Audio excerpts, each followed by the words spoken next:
This is Lenny with Compass coming to you. Today I'm going to show you condos in Los Angeles, just like an overview of what it's like to buy a condo in LA, or at least like what's out there, that sort of thing. So let me show you. So over here we have little like little polygon I cast like over the main part of Los Angeles. It is like all of LA minus the San Fernando Valley right here. And what I think I'm gonna do is just kind of show you like where I sell most of my properties, which is like here's LAX right here. So everything surrounding this here. So this is like what I know best, like Culver City, Marina Del Rey, El Segundo, Playa Vista, that kind of area. So every once in a while, I venture out. Actually, a lot of the times I venture out to other areas throughout Los Angeles and even Ventura County, Orange County, and San Diego. But yeah, mostly in here. So I like the sweet spot. We're doing 2 bedrooms today, and kind of like the sweet spot that I see is like you're starting like for in like the 2 bedroom range. It's pretty much getting into like at least on the areas where I specialize, like kind of like in the $700,000 range. Your best deals that you're gonna find is going to be here in the Fox Hills area of Culver City. So here you see stuff at 699 for 2 bedroom, 650 here, 649. And funny enough, in this complex, this is actually where I have a place pending right now. This is called the Heather Village Community in Culver City. So here's the thing with Fox Hills, though, and just LA in general. Most places that you are going to see are they tend to have no AC, no central AC, no central heating. A lot of stuff has like radiant heat. These buildings were built in like the 70s, I think some 60s and even 80s. And yeah, and then the other key thing is like almost none of these have washer dryer in the unit. So there is one complex. Let's see if it is. No, this is so there is one complex like on Doverwood here that has washer dryer in the unit, but those are few and far between. So that's Fox Hills for like the Los Angeles West Side, and so like the couple neighborhoods that go hand in hand with that would be the Palms neighborhood. Like sometimes you'll find some condos in Palms that's also close by, so that's nice and easy access to Culver City. There's also like this, like off of Overland, and I think it's Jefferson. There's like a little small pocket of condos right in there. So those sometimes will have washer dryer in the unit, that sort of thing. But those are probably like your um, best deals, if you will, for getting close to the west side.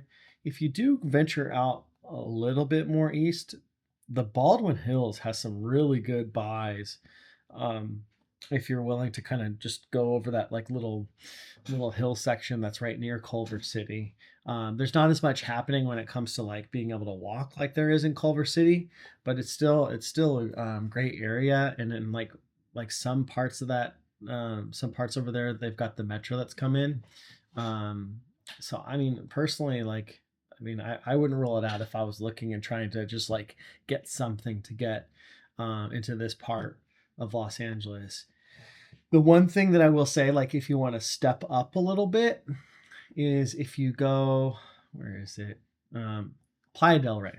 So um, Playa del Rey's got some great buys, like in the 700,000 range. So you see here, this is on Falmouth Avenue in Playa del Rey, and let me see if we can go into it. So not like the newest finishes, but like it's still 700,000, and this should look at this though. For Los Angeles, this is pretty good. 295 a month HOAs, and let's see. We might get lucky here. Where I was gonna try to surprise you, but um, oh, so what we're looking for effectively is like central AC, central heating. For some reason, I'm not able to pull it up right now. But yeah, that would be just the one thing to check on this one. But for the most part, with the exception of like one major complex in Playa del Rey, like most of these places do have central heating and cooling with washer and dryer in the unit. So not necessarily like we had just talked about with Culver City and Fox Hills, like those places won't have that. So that's something key to just kind of remember. So, uh, so yeah, so that's what you're pretty much working with. You start to go up a little bit in price as you go onto like your more conventional west side, like where I say like West LA, Brentwood, stuff like that. That is typically going to be just a hair up in price. Um, Actually, I stand corrected because you have some. I forgot about the parts of West LA and stuff that are like right along the 405 here. Sometimes you get like these places, like this place on Sawtell, that's like that runs right along the freeway, where you're able to get a 2-bed, 2-bath. Some things to watch out for when you're searching in Los Angeles. It might get you excited momentarily because you think you found a good deal, but it's to there's a few things. So one is there's a complex that runs along Sepulveda along the freeway that are co-ops. And it's my understanding that co-ops are big in like the East Coast, or at least in New York they are.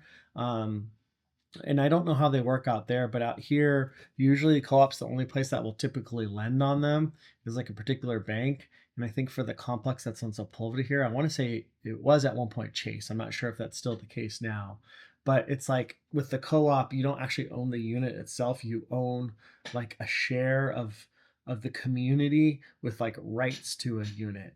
And I don't believe you can rent them out. So it's just one thing to keep in mind. I want to say that this is part of that co-op. Let me see here.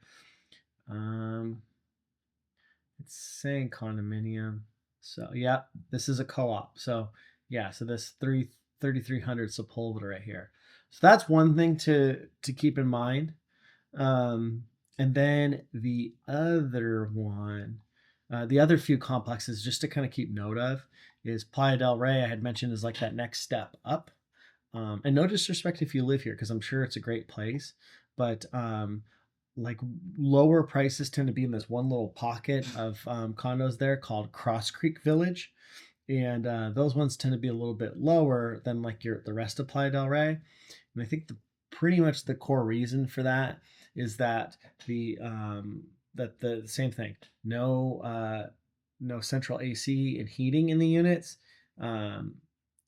And then no washer and dryer in the units. So lastly, and I've seen this explained on a video before, but it's so important.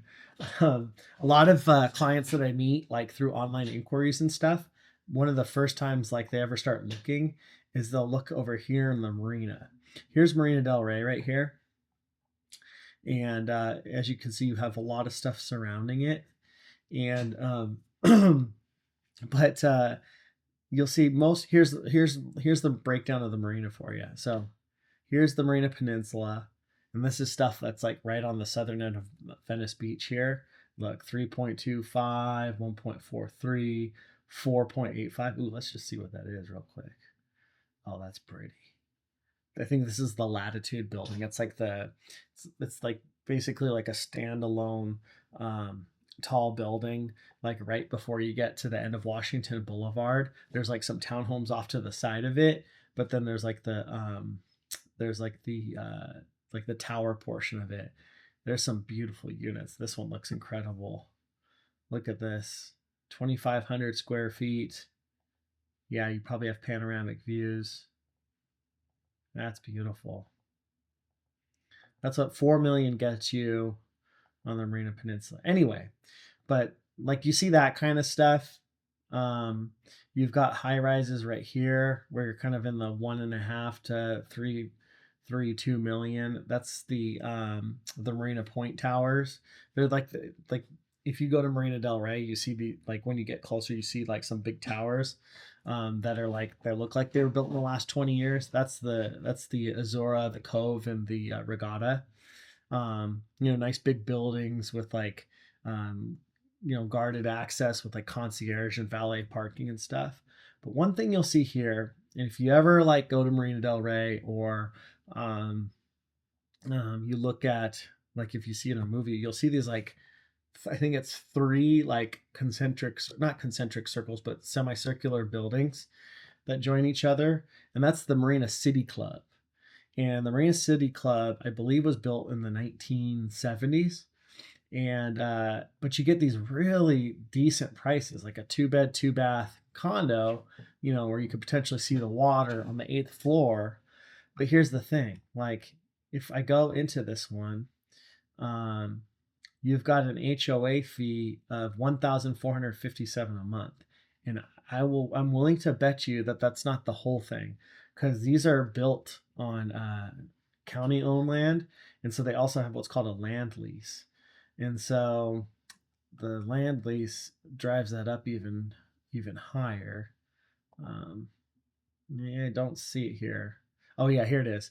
Yeah, so 1457 a month for the HOA, and then HOA fee 2, which is that land lease, is 957. So, forgive me if I'm not doing my math really well here, but I think it's like 2414 a month or something like that. So that kind of gets it up pretty high. But that's the thing, like, these things are older building again. Um, it's climate controlled, so you do have central, I think it's central AC and heating. Um, but I think, if I remember correctly, and somebody can correct me if they're a Marina City Club expert, but I think the HOA controls, depending on the time of the year, whether it's central cooling or central heating. So that's one thing to note. And then the other thing is washer and dryer. It's not allowed in the unit. There are a few that have like bootleg of that, but yeah, you're not supposed to have it. So yeah, so that breaks down kind of like some of your deals, some of the things to look out for in this area. Um, some fun facts that you might not know is that, if you're looking for condos on the LA West Side, you typically won't find anything like in that sub million, like sub 1.5 in Venice. So here you have some stuff that's above, almost at the 2 million mark over here as we get closer to like the like Pacific Avenue and very further west. But you really don't have anything else in Venice. It's all pretty much single family homes and stuff, with the exception, which is right here. This is 995. This building, I'm pretty sure, if you've ever been to Venice/Santa Monica, there's like a CVS with like a clown sculpture up top. That, I believe, is this building. Let me see if I can go to the exterior shots. You could kind of see it on there. They're not showing it, but oh, there it is. See, that's what I'm saying. Right there. That building. So that is pretty much the only one that's in Venice. At least that's at like a price that's like, I wouldn't say affordable, but like it's the lowest you're going to be able to get in Venice itself, for that, unless you're a Venice purist and you consider the Marina Peninsula Venice, because I think at one point it technically was. Then you have some stuff that sometimes will open up on this east side of the canal here on the Marina Peninsula. That'll be like in the sub 1.5 range and stuff. Of course, this right here, but yeah. So yeah, that kind of gives you a little breakdown of condos in Los Angeles, at least on the western portion, the west side there. And one last thing I'll kind of leave you with is, if you're, actually, no, I'm not going to leave you just yet, because I have one other thing. So sometimes people that look on the LA West Side will look over in like Culver City, Playa del Rey. Playa Vista is a beautiful area that's newer. It's a good place, like with like good shopping nearby, parks and everything. But the one other thing I was going to say is, if your search starts to spill over into the South Bay, like you're going south of the airport, Don't sleep on like the most western part of Hawthorne. So um, you've got like if your budget is in that like around 1 million, like it may be in the low 1 millions, don't don't look away when you see something like this. This is like a little complex just south of the Del Air neighborhood, or just like right smack dab in the Del Air neighborhood of Hawthorne, but it's right outside of El Segundo. So here's like Sepulveda. Here's more of like the office based stuff in El Segundo. You've got your new Chargers practice facility right here, and then the nice Whole Foods that's um, down right here with like a bunch of shopping and other stuff near there. But there are these condos in town, condos, townhomes, and single family homes right here in Hawthorne, in this newer complex called, or new, relatively new for LA because it's built in the last 20 years. There is the 360 building, and so you've got stuff like this for 995. So decent interior. um, I've got some friends that live in here, and they talk about there's like lots of great community events because they have kids and everything, but just a real nice place with like great close proximity, nice amenities, stuff like that. And so, something like this that's newer build, like if you're going up to Playa Vista where it's also happening, like this property is probably a 2-2 like this is probably 1.2 million, maybe even 1.3. So just like a good way to, still be relatively close in a decent place, but yeah. Um, Also, in the vein of 360, which I don't think I'm seeing here, but sometimes you'll see pop up just a little bit further south off of Aviation, is very similar characteristics to the 360, is a place called Fusion. So Fusion will have similar character to 360, but also kind of like that nice easy access into the South Bay and the West Side. So there you have it. So that's the little breakdown of condos in LA, particularly like the West Side and some of South Bay. I hope that breaks it down for you. And if you ever have any questions, this is probably like one of like the top type of property profiles that I tend to work with usually. So always happy to help point you in the right direction. Take care.